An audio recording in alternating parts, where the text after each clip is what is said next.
So good morning. As I said, my name is Kristoufek. I'm associate professor at the Charles University in Prague and research fellow at the Academy of Sciences. And today I will present some new research we are doing now. It's quite a different venue from what we normally do. So you will see some of the outcomes are quite provocative, I would say, maybe. So the outline is quite standard, so I will not lose time here. Important thing is this is a part of the FinMat project of the 7th Framework Program, which has just ended at the end of last year. So this is the outcome of one of the working packages there. So we are focusing on a spin model, specifically on the Ising model applied for or utilized for the financial markets. But in general, the agent-based models have quite, well, I don't want to say rich history, but quite some history in finance and economics, dating back to the 90s. And they have actually attracted quite a lot of attention in recent years, in the last decade, I would say, because they seem to describe reality better than the traditional mainstream models. Of course, the question is what this better actually means, but we will leave that. The important thing is that their assumptions are trying to be closer to reality than the actual mainstream models. So the perfectly rational representative agent of the mainstream economists is substituted by the boundedly rational agent. This goes back to the previous talk a little bit. And quite important, the decisions are based usually on some relatively simple heuristics rather than utility maximization, which is a big difference because economics is based quite strongly on utility maximization, even though it's not really clear what this utility is, what's the utility function, or well, it is defined, but it's not really easy to grasp it in reality. The crucial outcome of these ABMs is that the system then is driven endogenously. So there is no need for exogenous shocks to the market or to the system to get fat tails, to get extreme events. They occur endogenously, so inside the system. In finance specifically, the foundations were laid by Brock and Holmes in 97 and 98. And these are actually papers in Econometrica and Journal of Economic Dynamics and Control, so these are economics journals. Okay, so the foundations were actually in economics as well, so it's not just some from economic perspective, a marginal thing. It was, well, for economists, if it were in Econometrica, that's important, right? So these papers are really important, and they actually show that if we have different types of agents, we can have... There were 1996 papers from physicists, like David Levinson, physicists and economists, before Brock and Holmes. Before Brock and Holmes. That's true, okay. That's true. Okay, here before. But in Econometrica, I probably took 4 years to get there, so, yeah. But the important thing here... There are also older ABM, like the Kim and Markowitz, and also other ABM in economics. In economics, these are considered like the big ones. Of course, there were some contributions before as well. The important thing here was that with different types of agents, and specifically there were just two, bifurcations were possible. So that was important for economics in a way that really there was no need for exogenous shock to be introduced into the model for a system or prices to behave crazily in a way. Okay, and then going to natural sciences or physics in particular, there are probably the most important papers, mainly by Lux and Marchesi in Nature, and also by Paisoggi, that's Physica A, who introduced practically the Ising model into the financial framework, showing that the returns of the financial markets can be, or the series of observations that behave similarly to financial returns can be generated using these very simple models. And then in 2001, Bornhold took this financial Ising model and combined it with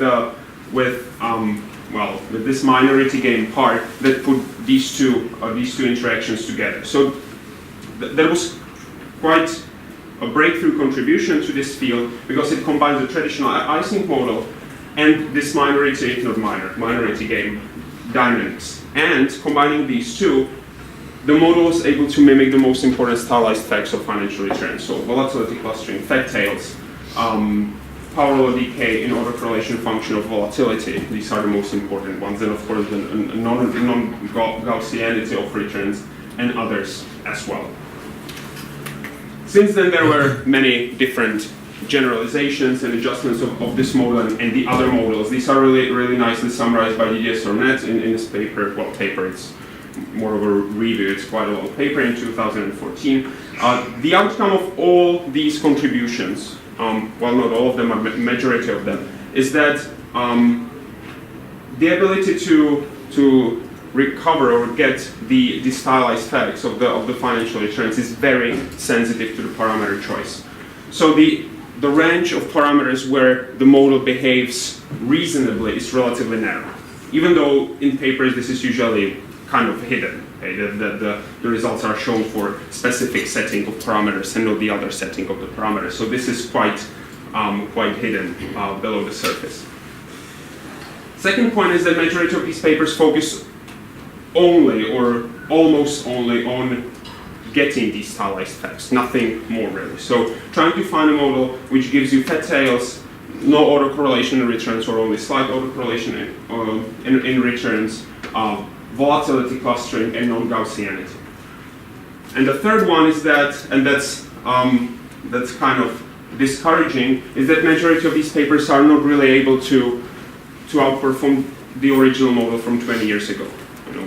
And I mean this by saying that already this original model or models which have 2-3 parameters are able to get these stylized facts. So why do you need a model with 10 parameters? You don't, because they give you very similar results anyway. I'm talking about financial ones, okay? Of course, there is a whole new branch of the agent-based models for macroeconomics. I'm not talking about this, okay? I'm not really into macro. So what we do was the contribution of our work. We inspect the implications of the Ising model, the simple Ising model, and its implications for capital efficiency, capital market efficiency. Specifically, we are trying to find a combination of parameters that will give us returns that are close to market efficiency. Okay? So that's very different from what is normally done. So instead of asking what combination of parameters yields returns close to reality, to the stylized facts, we are asking what combination of parameters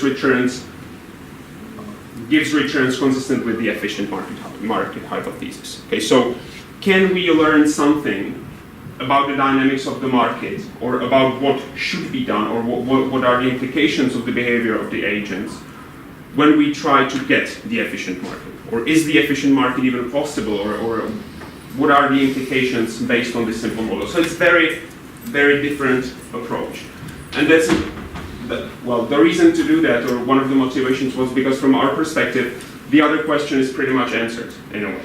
Like there are many models that are able to mimic these facts, so why bother, you know?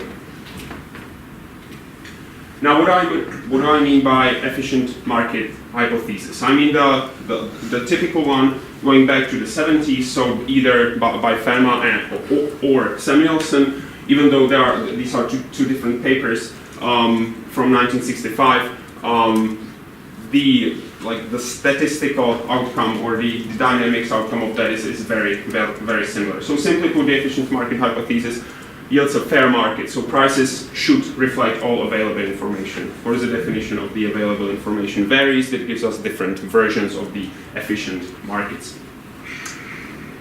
The simplest way how to put that is that we cannot make abnormal profits without taking additional risk in a way. So there is no way how to make long-run profits unless we cheat in a way, or unless we are lucky.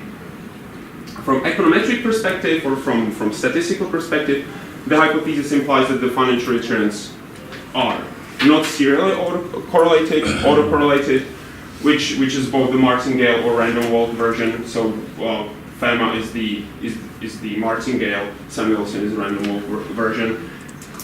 And they also follow Gaussian distribution. That's only the random walk version. Martingale doesn't need Gaussianity. Now that's so the second hypothesis is only within the Samuelson framework, correct? The second one. Yeah. Yeah. Martingale doesn't need normal distribution. Yeah, it's more general. Exactly. Yeah. Now, what's the Ising model? I'll try to be quick. it's not complicated. Most of you are probably physicists, so you know it better than I do. So the Ising model of the ferromagnetism is from statistical mechanics. Most importantly, it gives us a lattice of spins. Spins are either positively or negatively magnetized, so they are either plus or minus 1. On this lattice, each spin is denoted as S, and we usually work with square lattice, but it doesn't matter too much, the shape of the lattice, at least for the financial applications. Then we have the total magnetization of the system, which is just the average of the orientation of the separate spins. It changes in time, of course.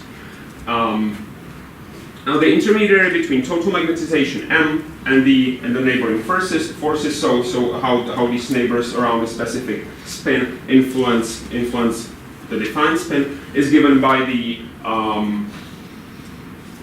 this local field H, where we have the neighboring forces. So we have the magnetization of the neighbors. This J is the local coupling. So which part of the neighborhood we take, I will show a picture which part we take, and then the minority gain part.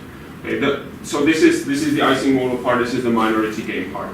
The minority gain in this specification or in finance in general is simply there to ensure that the market doesn't explode. Okay, minority gain says if the market gets too hot, traders will start selling because they know that it will burst at some point in time. So they are going against the market from some threshold.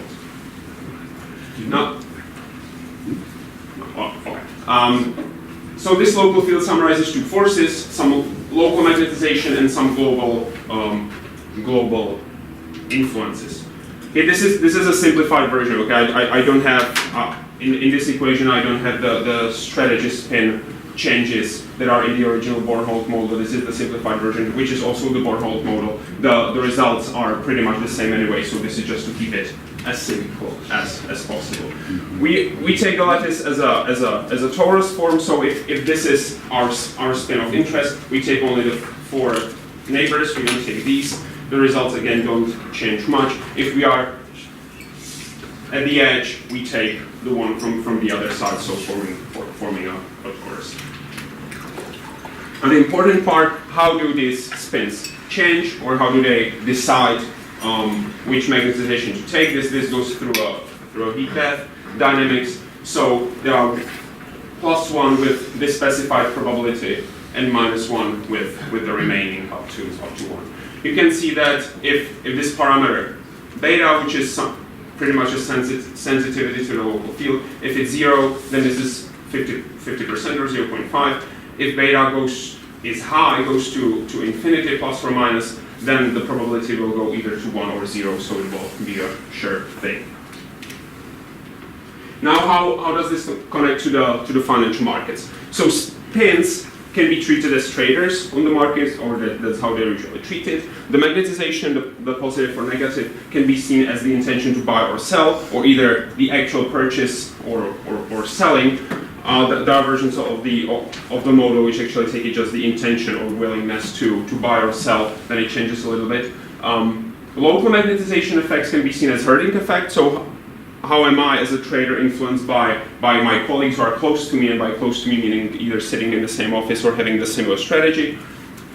The global magnetization effects can be seen as a total market mood. So if the market is heating, the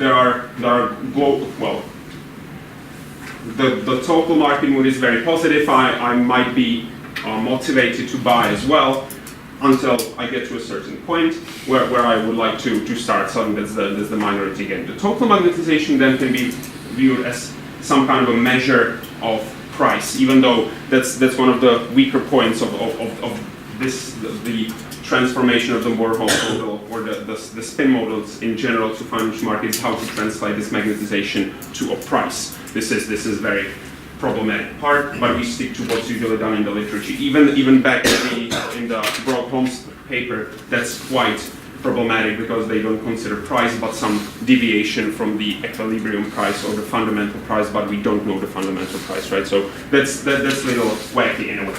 But returns then are defined as the difference between magnetizations or magnetizations in one time step.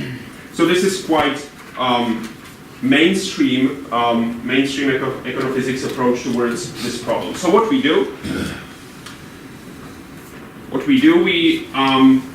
we simulate the model for various specifications, and we try to find the combination of parameters which gives us something close to market efficiency. Okay, so we are not interested in fat tails, we are rather interested in uncorrelatedness and normality, if possible. We will see that normality that's quite problematic.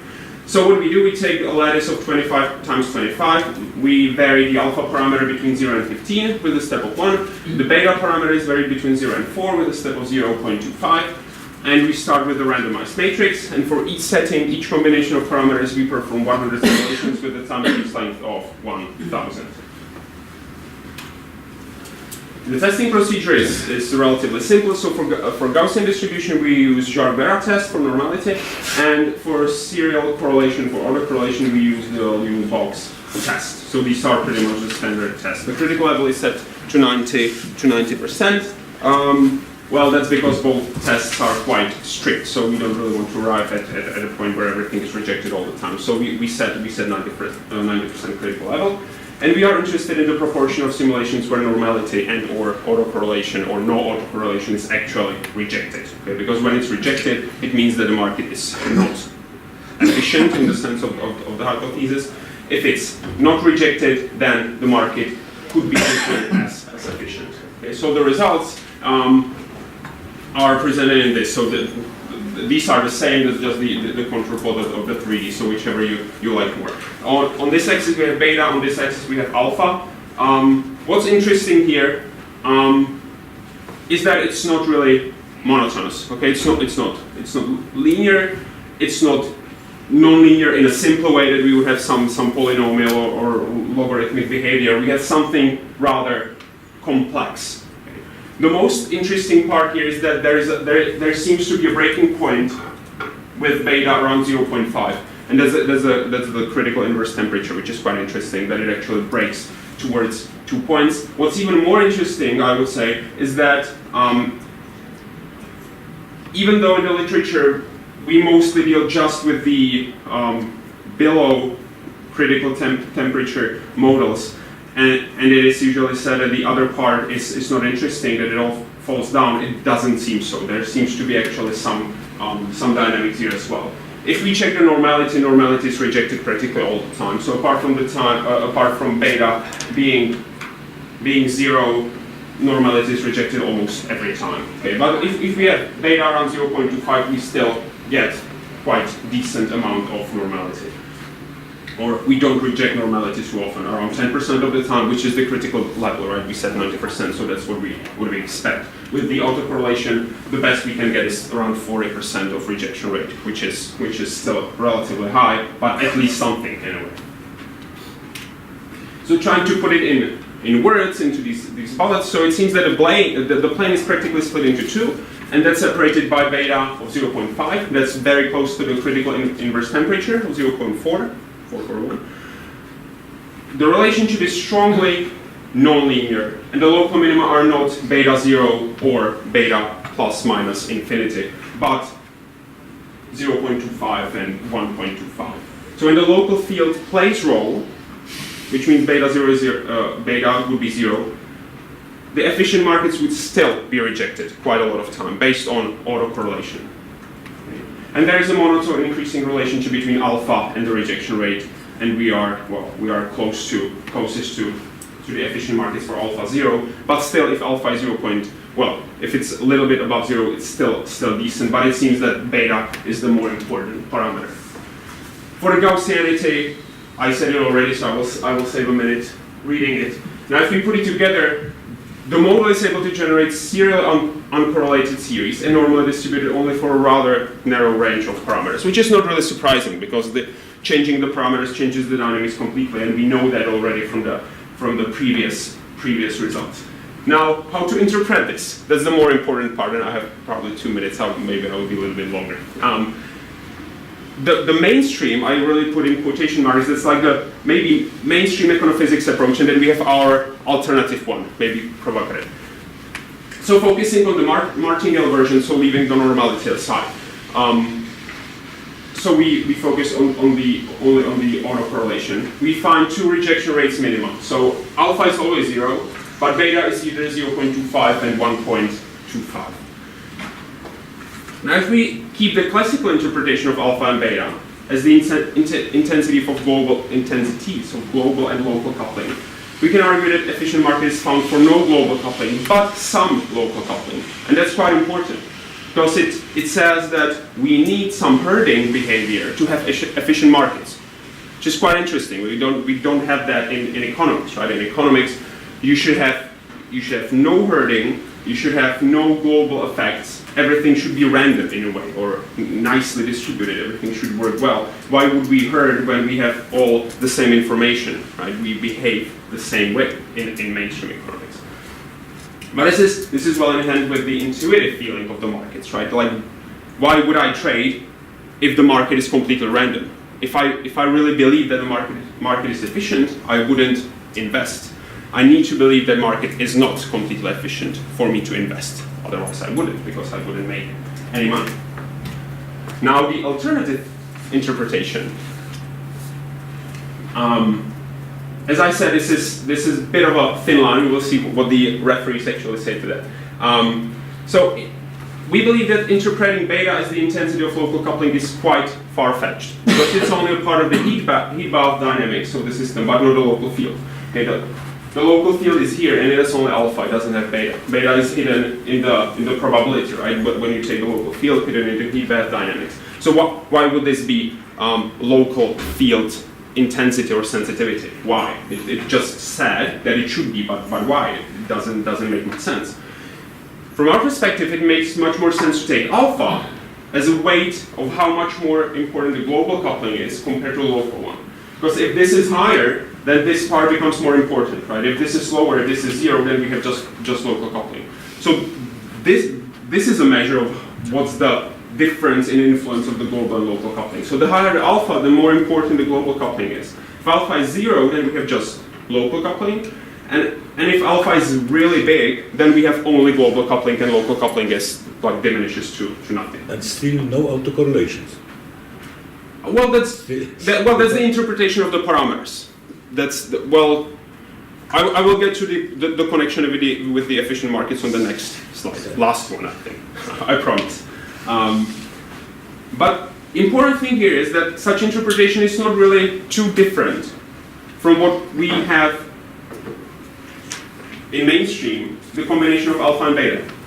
But we use only one parameter to make the same claims. Okay, we use only alpha to interpret what's normally interpreted on basis of both alpha and beta. So this would mean that some level of local interactions is needed for market efficiency, because we have alpha being close to 0 for efficient markets. And what we did, and that becomes quite a thin ice in a way, we wanted to look deeper into the interpretation of beta, and we tried to do it using entropy. And when you try using entropy in economics and finance, that's usually kind of a pitfall. So what we try to do, and I will try to be really quick, is that we try to interpret beta, since it's inverse temperature, we try to connect it to entropy via the technical efficiency of the market. So, and we use the notions of Joe Macaulay in his books and articles, who tries to connect the entropy to the technical efficiency. And what he says that the mainstream economics market is 100% efficient, which is technically efficient, meaning that it clears, that supply matches demand, and it's all fine. But it's not really possible. What happens if something's going on in the market? So there is some energy inflowing into the system, but entropy doesn't change, doesn't increase, because it's 100% efficient. The only possible reason would be that the temperature is infinite, right? Which would mean that inverse temperature is equal to 0. So that would be the 100% technical efficiency of the market, leading to 0 beta. Okay? So the technical efficiency that's usually connected to the efficient market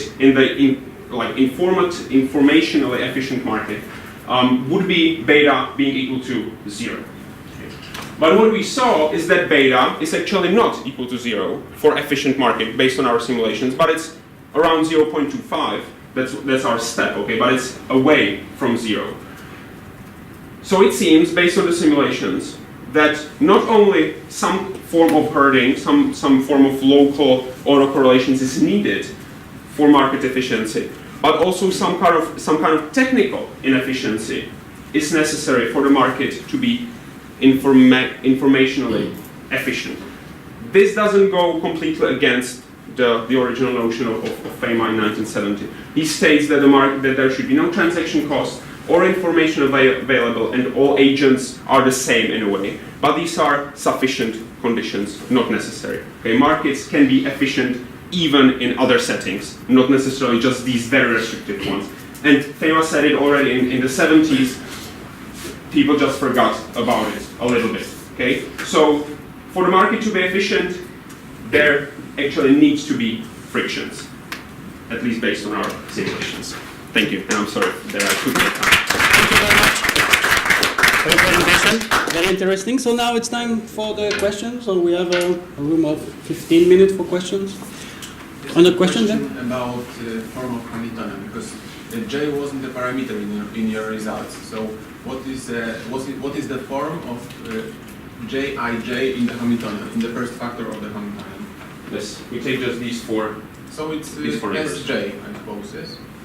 So it's just a spin with J indexes? Yeah. This, okay. Well, J index, like these four J's. Yes, Yeah, where yeah, some yeah, caps. these four J's. Yeah, yeah. Like this is standard in a way. Yeah. Yes?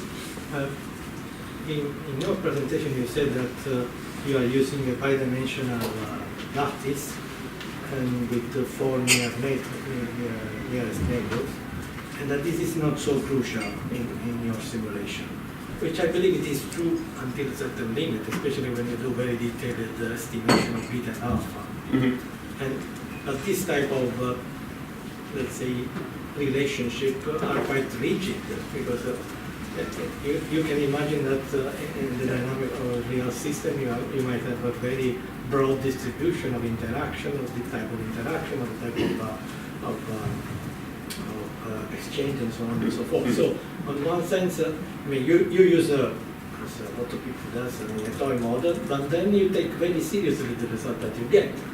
So, can you comment on that? Yeah. Yeah. Well, that's a good question, and it's true what you're saying. Of course, it is. What we tried this form, and we tried the square around. Of course, there are infinite possibilities of how to do that neighborhood. Because I mean, there have been also, for example, study on networks, on different type of networks, and type of interaction, and these are something remain, but the details and the numbers change a lot. Yeah, we can also weigh them somehow. What we wanted to do, in a way, that's not an excuse. That this was like a first step in a way. I know people always say that it's a first step. You try to publish it and you do some other first step. But well, it's true in this case, I believe. What we tried to do, we wanted to to keep it simple in a way and interpretable. Mm-hmm. So we really wanted to focus just on these two parameters that still can be, well, the results can be shown in a nice picture in a way and can be interpreted somehow. You implicitly, I mean, with this choice, are assuming that a lot of the participants a lot of the agents are essentially equivalent. Something that in real market is a very strong assumption. Yeah, we will need to think. We actually try to think about a way how to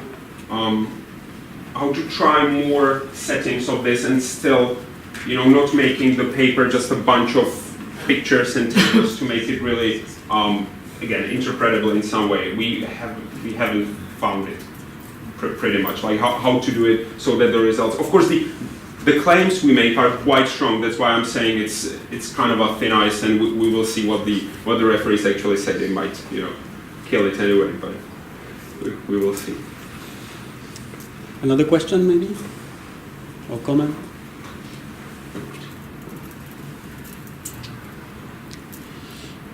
Yeah, you have a question? I try to understand maybe this autocorrelation region. Maybe. So efficient market means, let's repeat if I correctly understand. So global information, which is which attacked market as a whole, is then transferred to the market through the individual agents which react immediately for this or somehow adopt to this information, but because temperature in some sense beta is finite, then fluctuations of this market decision is still present.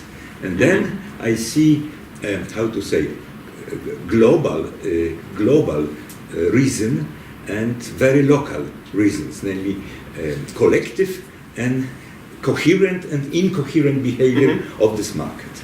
And perhaps there is some kind of possible the balance between these two.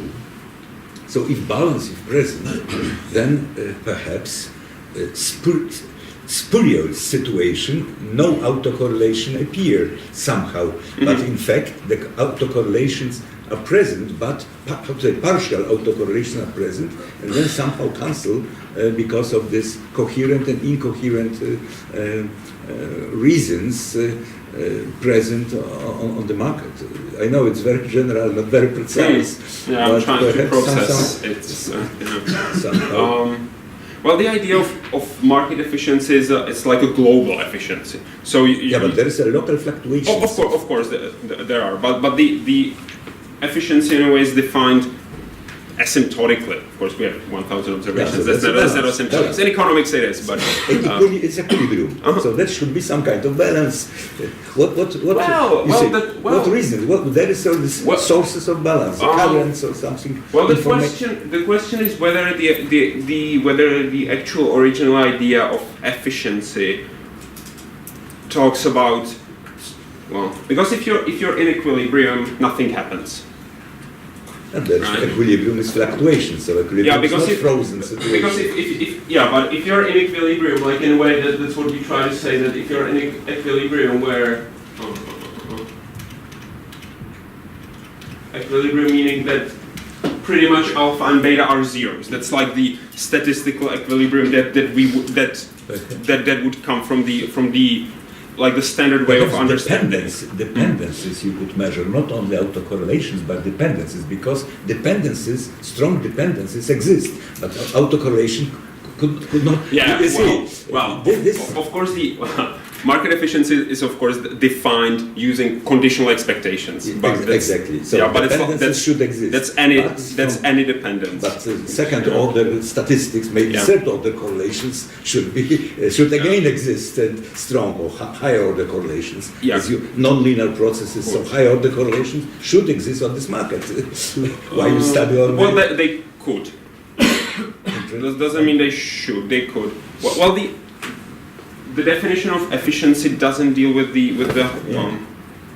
The thing is that the pharma definition of efficiency is built on these conditional expectations. Conditional expectations have all kinds of dependence because they are general, right?